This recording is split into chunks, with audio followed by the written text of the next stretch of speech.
অহংকার কার হয় না? অহংকার কার হয় না?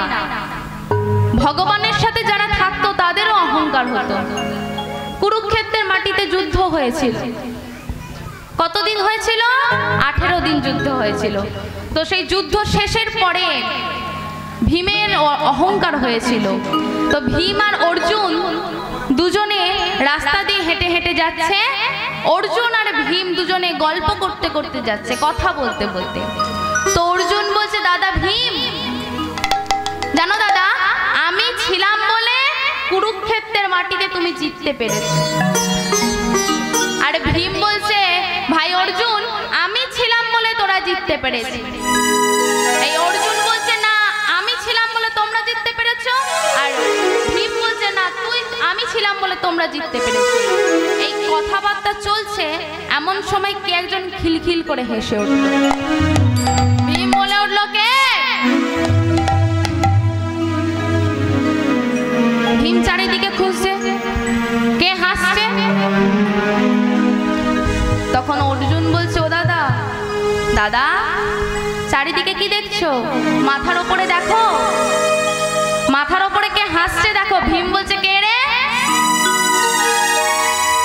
যেই মাথার ওপরে তাকিয়েছে দেখছে একটা ধড়বিহীন, মানে ধড়টা নেই, শুধু মুন্ডটা আছে, সেই কাটা মুন্ডটা খিলখিল করে হাসছে।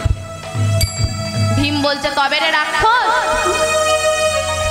তুই আমাকে দেখে হাসছিস? মা, যে কাটা মুন্ডটা উপরে আছে কেমন দেখতে? চোখগুলো বড় বড়, বড় বড় দাঁত, বড় বড় চুল, রাক্ষসের মতন দেখতে। তাই আজকে ভীম বলছে, ওরে রাক্ষস, তুই আমাকে দেখে হাসছিস? জানিস আমি কে? কে গো মা? ভীম। ভীম কে? ভীম হচ্ছে দ্বিতীয় পাণ্ডব। তো ভীম বলছে, আমি হচ্ছে দ্বিতীয় পাণ্ডব ভীম, আর তুই আমার কথা শুনে হাসছিস? তবে দেখ, আমার এই গদাটা দেখেছিস তো? ও মা, গদাটার ওজন কত ছিল? 80 মণ। তোমার 80 মণ মানে কত কেজি? 80 মণ মানে কত কেজি? 3400 কেজি। তোমার একটা গদা 3400 কেজি। সেই গদাটা কে বহন করে নিয়ে যেত? ভীম। 200 কমবে কেন? 432। আমি অঙ্ক জানি না। 3200 কেজি। তোমার 3000 ওই 200 কেজি ওয়েটের গদাটা ভীম বহন করে নিয়ে যেত। তা ভীম 3200 কেজি ওয়েটের গদাটা নিয়ে যেত, তাহলে ভাবুন ভীমের কত ক্ষমতা, তাই তো? আজকে ভীম বলছে, দেখ, আমার এই গদাটা কিন্তু 80 মণ। এই গদাটা দিয়ে যদি তোর মাথায় আমি মারি, তোর মাথাটা কিন্তু ভেঙে চূর্ণ চূর্ণ হয়ে যাবে। তবে দেখ আমি কি করি। তাই ভীম কি করেছে এই বলে আর নিজের গদাটাকে ঝুড়াচ্ছে। আর যে ভীম গদাটা তুলে মারতে যাবে, অমনি অন্তরে যামি শ্রী গোবিন্দ, অন্তরে জানিলাম, অন্তরে যামি শ্রী গোবিন্দ, অন্তরে জানিলাম, ভীমের সম্মুখেতে দাঁড়ালো আসিয়া, ভীমের সম্মুখেতে দাঁড়ালো আসিয়া, ভীমের সম্মুখেতে দাঁড়ালো আসিয়া, ভীমের সম্মুখেতে দাঁড়ালো আসিয়া। আরে দাঁড়াও দাঁড়াও দাঁড়াও দাঁড়াও দাঁড়াও দাঁড়াও দাঁড়াও, গদাটাকে ধরে বলছে, ও ভীম দাদা, আরে এত বড় গদাটা কাকে মারবে? এত বড় গদাটা দিয়ে তুমি কাকে মারবে গো? এত রেগে গেছো কেন? কি হয়েছে? ভীম বলছে, কৃষ্ণ, তোমার সাথে আমি পরে কথা বলবো, আগে দাঁড়াও, আমার কাজটা আমি আগে শেষ করি। কৃষ্ণ বলছে, না না, আগে আমার কথাটা শোনো। ভীম বলছে, কৃষ্ণ দাঁড়াও তুমি, আমি আগে আমার কাজটা শেষ করি। কৃষ্ণ বলছে, না না ভীম, দাঁড়াও দাঁড়াও, আগে আমার কথাটা শোনো তুমি। ভীম বলছে, বেশ, তাড়াতাড়ি বলো, তোমার কি কথা আছে, তাড়াতাড়ি বলো, আমার কাজ আছে। কৃষ্ণ বলছে, ভীম, যাকে তুমি মারছো কে হয় জানো তো? ও আবার কে হবে? সে কিন্তু তোমার নাতি, সম্পর্কে সে তোমার নাতি। ভীম বলছে কি, ভীম কোমরে হাত দিয়ে বলছে, কৃষ্ণ তুমি রসিকতা করার আর সময় পেলে না, তুমি রসিকতা করার আর সময় পেলে না, এখন তুমি রসিকতা করছো। কৃষ্ণ বলছে, ভীম আমি কোনো রসিকতা করছি না, শোনো ও তোমার সত্যি নাতি হয় কি আমি বিশ্বাস করি না। আমি কোন বংশের মানুষ জানো? আমি হচ্ছি পাণ্ডব বংশের ছেলে, আমি দ্বিতীয় পাণ্ডব ভীম। শোনো ভীম, তুমি যে বংশের ছেলে সেই বংশটা হচ্ছে চন্দ্রবংশ। তোমার চন্দ্রবংশের প্রথম পুরুষ হচ্ছে ভগবান শ্রী বিষ্ণু, আর শ্রী বিষ্ণুর নাভিপদ্ম থেকে সৃষ্টি হয়েছিল ব্রহ্মা।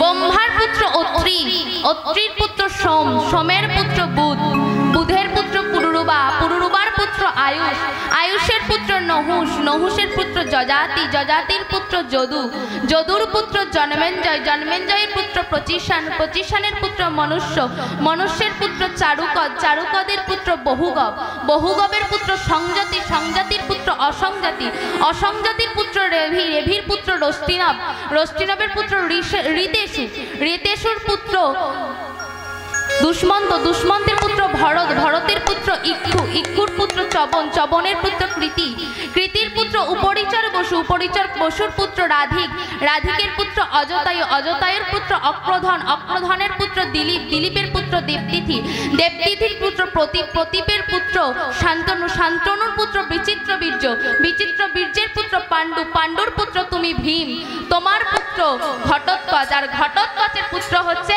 বড়বড়ি। তো ভীম তোমার পুত্র যদি ঘটোৎকচ হয় আর ঘটোৎকচের পুত্র যদি বড়বড়ি হয় তাহলে কি সে তোমার নাতি নয়? ভীম কৃষ্ণের চরণটা ধরে বলছে, হে কেশব, হে কৃষ্ণ, সত্যি আমার ছেলে ঘটোৎকচ আর ঘটোৎকচের ছেলে হচ্ছে বড়বড়ি গো, আমার নাতি, সত্যি আমার নাতি। কিন্তু কৃষ্ণ বলতে পারো যে ও যদি আমার নাতি হবে, ও তো বীর হবে, তাহলে ওর কাটা মুন্ডটা আছে দেহটা নেই কেন? এটা হচ্ছে আমার প্রথম প্রশ্ন। আর দ্বিতীয় প্রশ্ন হচ্ছে যে ও যদি আমার নাতি হবে আমাকে দেখে হাসলো কেন? আমাকে দেখে হাসলো কেন? তা আজকে কৃষ্ণ বলছে, ভীম শোনো, তোমার প্রথম প্রশ্নের উত্তর আমি দিচ্ছি আর তোমার দ্বিতীয় প্রশ্নের উত্তর তোমার নাতি দেবে। প্রথম প্রশ্নটা কি ছিল? কি ছিল? প্রথম প্রশ্ন হলো যে নাতির দেহটা নেই কেন, শুধু ধরটা আছে। কৃষ্ণ বলছে, শোনো ভীম, তোমার নাতির শুধু মাথাটা কেন আছে? এই কথাটা জানতে হলে চলে যেতে হবে সেই কুরুক্ষেত্রের যুদ্ধের আগে। কুরুক্ষেত্রের যুদ্ধের দিন, যেদিন কুরুক্ষেত্রের যুদ্ধ শুরু হবে, সেদিন বড়বড়ি একটা ভাঙা রথে করে ভগবানের নাম করতে করতে আসছে। তোমা চলুন আজকে বড়বড়িকের সাথে আমরাও সবাই মিলে ভগবানের নাম করি। আমার সবাই মিলে ভগবানের নাম হবে তো? আমার সবাই মিলে দুটি বাহু তুলুন, একসাথে করবো। হ্যাঁ, কেমন? সবাই মিলে একসাথে। ও মায়েরা, হাত কি সব বাড়িতে? গৌরনীতাই দেখেছো না? হ্যাঁ, গৌরনীতাইয়ের হাত বোধহয় এরকম ছিল। আমাদের বাড়িতে ফটো আছে, এরকম আছে। তোমাদের বাড়িতেও এরকম আছে?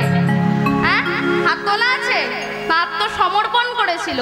তা আজকে এই হরিবাসরে এসে যদি ভগবানের চরণে আত্মসমর্পণ না করতে পারলে জীবনে তাহলে কি করলে?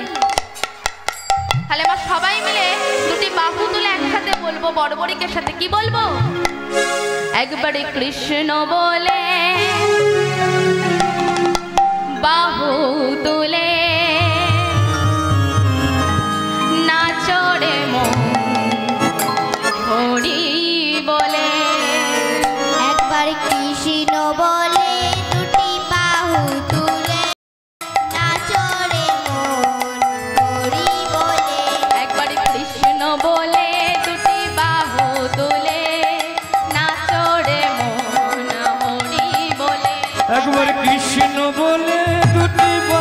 তুলে নাচুর মন হরি বলে।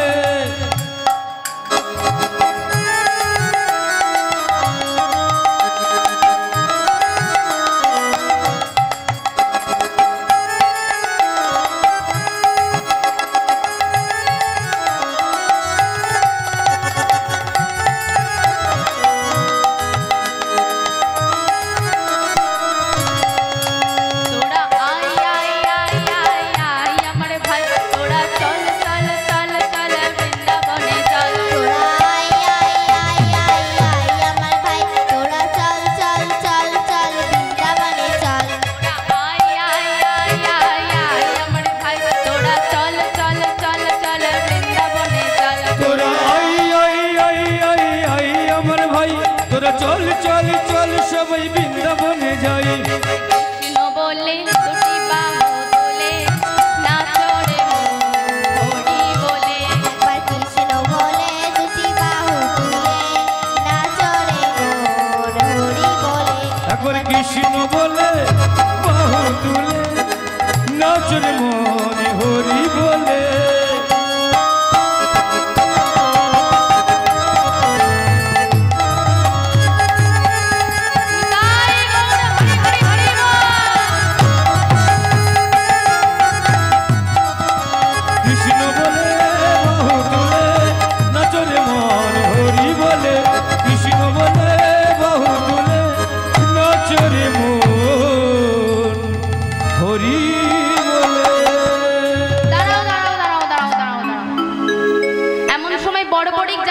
কৃষ্ণ কি করেছে? পথটা আটকে দিয়েছে। দাঁড়াও দাঁড়াও, কি হয়েছে প্রভু? আমার পথটা আটকালে কেন? না তোমার নাম কি? আমার নাম বড়বড়ি। তা বেশ বড়বড়ি, তুমি কোথায় যাচ্ছ? না প্রভু, আমি যাচ্ছি ওই কুরুক্ষেত্রের যুদ্ধে। কুরুক্ষেত্রের যুদ্ধে যাচ্ছ? আগে হ্যাঁ প্রভু। তা কুরুক্ষেত্রের যুদ্ধে তুমি কি করতে যাচ্ছ? যুদ্ধ করতে যাচ্ছ না যুদ্ধ দেখতে যাচ্ছ? বড়বড়ি বলছে প্রভু আমি যুদ্ধ করতে যাচ্ছি। যুদ্ধ করতে যাচ্ছ?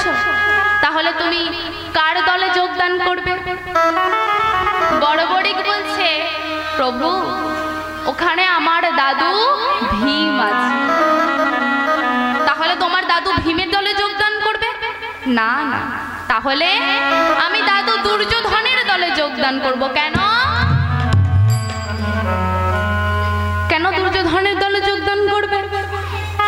প্রভু গো, আমার মা যেদিন এই পৃথিবী ছেড়েছিল, আমার মা যেদিন মারা গিয়েছিল, আমার হাতটা ধরে বলেছিল ওরে বড়বড়ি,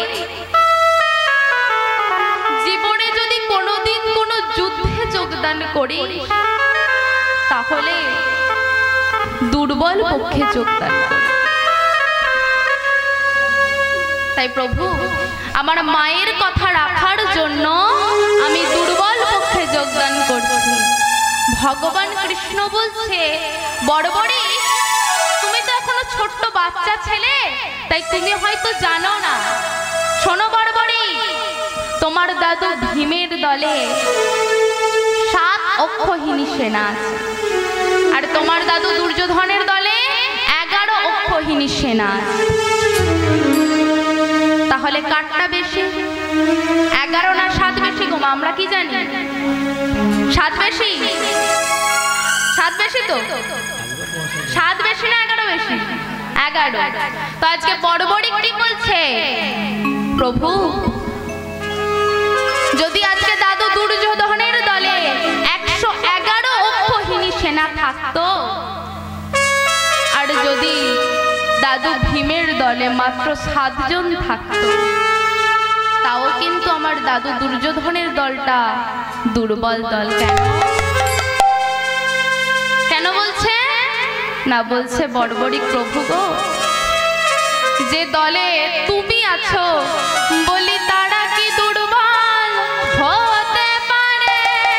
তারা কি দুর্বল হতে পারে? তারা কি দুর্বল হতে পারে? বলি তারা কি দুর্বল হতে পারে? বড়বড়িক বলছে প্রভু গো, যে দলে তুমি আছো তারা কোনোদিনও দুর্বল হয় না। তা আজকে ভগবান বলছে ছোট্ট ছেলে হতে পারে, মনে কিছু ভেতরে কিছু জ্ঞান আছে, তাই তো? ভেতরে কিছু জ্ঞান আছে, তাই বলছে ঠিক আছে, তুই যখন যুদ্ধে যাবি তার আগে আমার কাছে ইন্টারভিউ দিতে হবে, পরীক্ষা দিতে হবে। কি পরীক্ষা? বড়বড়িক বলছে কি পরীক্ষা গো প্রভু? আর ভগবান বলছে শোন বড়বড়িক, শোনো বড়বড়িক, ওই যে দূরে একটা নিম গাছ দেখতে পাচ্ছ, ওই নিম গাছে যতগুলো পাতা আছে ওই নিম বৃক্ষের সব পাতাগুলো একটা বাণ মেরে তোমাকে ছিদ্র করতে হবে। বড়বড়িক বলছে প্রভু আমার যতটা সাধ্য আমি ততটা চেষ্টা করব।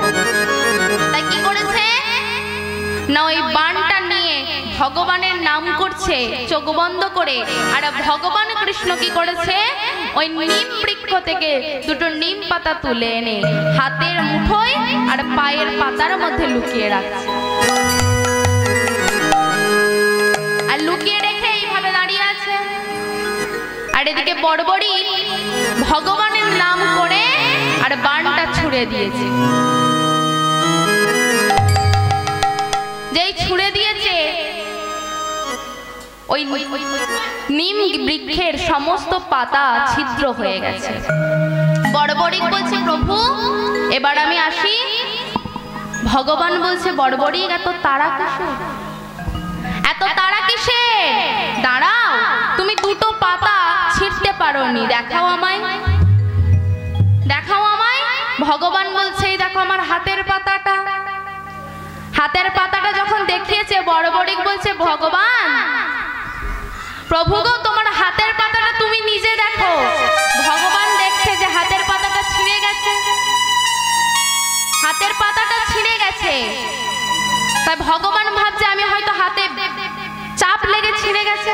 দাঁড়াও দাঁড়াও, আমার পায়ের পাতার নিচে একটা পাতা আছে। তা ভগবান কি করেছে, পায়ের পাতাটা সরাচ্ছে, সরিয়ে দেখছে পায়ের পাতার তলায় যে পাতাটা ছিল সেটাও ছিঁড়ে গেছে। এইবার ভগবানের মাথাটা ঘুরে গেছে। ভগবান বলছে মনে মনে ভাবছে যে তো কোনো সাধারণ বাচ্চা না, সাধারণ কোনো ছেলে না, যাকে আমি হাতের মুঠোয় রেখেছি, যাকে আমি পায়ের তলায় রেখেছি, যে পাঁচ পাণ্ডবকে আমি রেখেছি আমার পায়ের তলায় আর হাতের মুঠোয়, তাকে যদি বিনাশ করতে পারে, তাকে যদি ধ্বংস করতে পারে, তাহলে আমার তো আর ধর্ম প্রতিষ্ঠা করা হবে। আমি তো পঞ্চ পাণ্ডবকে বাঁচাতে পারবো না। তাই ভগবান কি করেছে বলছে বড়বড়ি শোনো বড়বড়ি, তুমি তো যুদ্ধে যাবে, যুদ্ধে যাওয়ার আগে তুমি আমার সাথে যুদ্ধ করো। বড়বড়ি মনে মনে বলছে ভগবান আমি ভেবেছিলাম যে কুরুক্ষেত্রের যুদ্ধে গিয়ে আমার দাদু দুর্যোধনের দলে যোগদান করে কোন ভক্তের হাতে আমার প্রাণটা ত্যাগ করব। জীবনে কোনোদিনও ভাবিনি যে আমার এই প্রাণটা আমি ভগবানের হাতে সঁপে দেব। এই প্রাণটা আমি ভগবানের হাতে সঁপে দেব, আমাকে ভগবানের হাতে মরতে হবে। ওগো প্রভু, এই জগতে কারো এত সৌভাগ্য হয় না। তাই মনে মনে ভগবানের আরতি, আর বাইরে বলছে বেশ প্রভু, আমাকে যদি তোমার সাথে যুদ্ধ করতে হয় তাহলে আমি তোমার সাথে যুদ্ধ করতে প্রস্তুত আছি। তা কি করেছে বড়বড়ি, একটা বাণ নিয়ে ভগবানের দিকে তুলে দাঁড়িয়েছে। আর ভগবান সেই সময় তার হাতের সুদর্শন চক্রটাকে বলল যাও। ওই সুদর্শন চক্রটা গিয়ে বড়বড়িকের দেহ থেকে মুন্ডটা ছেদ করে দিল। আর যেই না ছেদ করে দিয়েছে ওই মুন্ডটা মাটিতে ছিটকে পড়েছে। আর মুন্ডটা ছিটকে পড়ে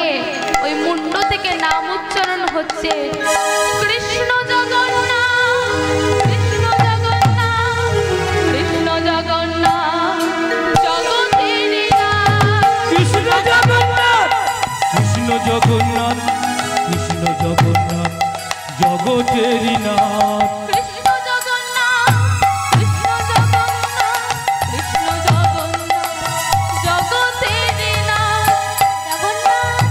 কৃষ্ণ জগন্নাথ কৃষ্ণ জগন্নাথ জগতেরই নাথ।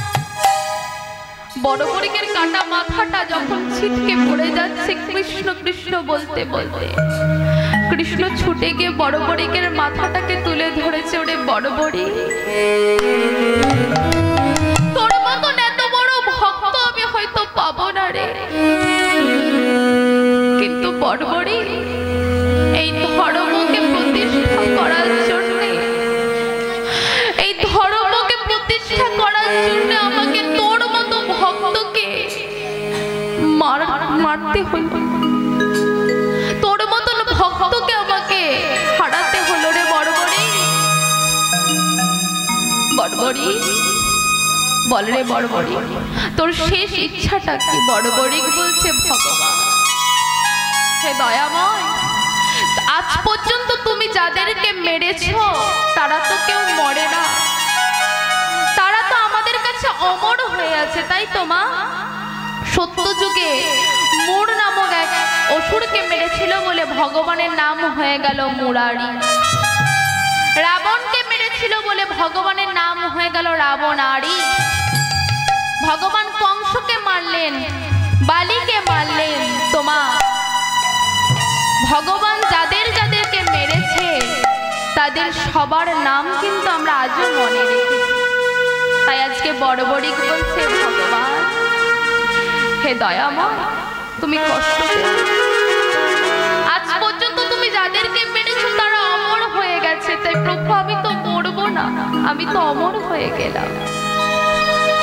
তবে তোমার যখন শেষ ইচ্ছা পূর্ণ করার এত ইচ্ছা, তবে শোনো প্রভু, আমার ইচ্ছা ছিল যে আমি কুরুক্ষেত্রের যুদ্ধটা দেখব, তা আমার তো আর দেখা হলো না। তাই প্রভু তোমার কৃপায় তুমি আমাকে, আমার এই কাটা মুন্ডটাকে এমন এক জায়গায় রাখো যেখানে আমি কুরুক্ষেত্রের যুদ্ধটা দেখতে পাই, কিন্তু অন্য কেউ আমাকে না দেখতে পায়।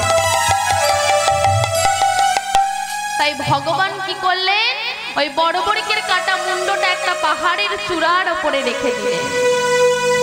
ওই 18 দিনের যুদ্ধ দেখেছিল বড় বড়ি, কিন্তু বড় বড়িকে কেউ দেখতে পায় না। ভীম,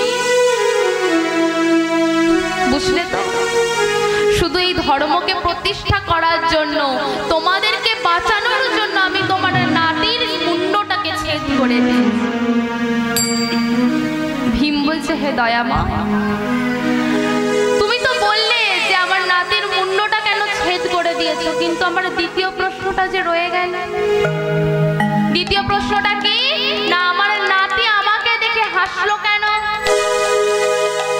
বড় বড়ি বলছে, দাদু গো, শোনো দাদু, ওই কুরুক্ষেত্রের 18 দিন যুদ্ধটা তো আমি দেখেছি। ওই কুরুক্ষেত্রে 18 দিনের যুদ্ধটা আমি দেখেছি। তুমি যাকে মারছো সে আগে থেকে মরে গেছে, তিনি তাকে মেরে রেখেছেন, তুমি নিমিত্ত মাত্র। একটা মন্দির যদি কেউ তৈরি করে বলে এই মন্দিরটা আমি তৈরি করেছি, আমি টাকা দিয়েছি, সেটা কিন্তু ভুল মা। তিনি মন্দিরটা তৈরি করে রেখেছেন, তুমি নিমিত্ত মাত্র। তাই বড় বড়ি বলছে, দাদু, তাই কুরুক্ষেত্রের যুদ্ধে তুমি যাকে মারছো, তুমি যাকে ভাবছো যে তুমি মেরেছো, তিনি আগে থেকেই মরে গেছেন, তুমি শুধু নিমিত্ত। তাই তুমি আর অর্জুন দাদু মিলে যখন অহংকার করতে করতে যাচ্ছ যে আমার জন্য তোরা জিতেছিস, আর অর্জুন দাদু বলছে তোর আমার জন্য তোরা জিতেছিস, তাই আমার বড্ড হাসি পেয়েছে। এই কথাটা বলেছে, ভীমের লজ্জায় মাথাটা নিচু হয়ে গেছে। তাই আজকে বড়বড়ি ভগবানের চরণটা পেয়ে গেল। তাই মা সমস্ত ভক্তগণ বলছে, হরি বল